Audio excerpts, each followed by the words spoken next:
Hello. За swing оролт яаж хийх байсан юм бэ гэдгийг харуулъя. Тэрэ 5 сарын 28 профайл байна. Профайл дээр юу? Энэ лөө волюмнуудыг татаа суудсан байгаа болохоор эндээсээ long орно гэсэн үгтэй шиг long гаргасан надаа. За тэгэхээр яаж оролт хийх боломжтой байсан бэхээр хэдүүлээ зүүмлэнэ гэсэн үг swing оролт хийх.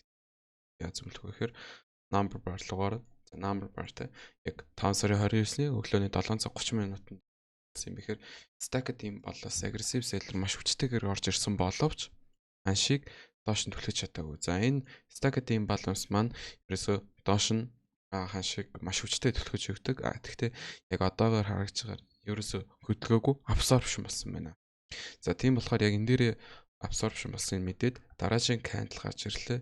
Доошоо зүгөө ихт нь хэдүүлээ long орно. гэсэн үг. За long ороод stop loss нь хаанах юм бол за би энэ том volume profile дээр оруулчих. За SL нь энэ low volume хаа энэ дээр байна. Хэдүүлгийнх нь оролтын дугаа.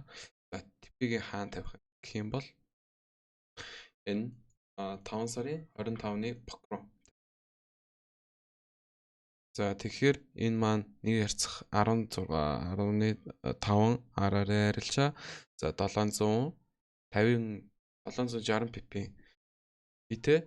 За 50 pp stop lossтай ийм арилжаа болох байсан байна. Low volume-нуудаас маш хүчтэй reaction авч байна. Яг бас энийга order flow-ороо ингэж зүүмлж баталгаажуулаад ийм гоё оролт хийж болдог юм байна.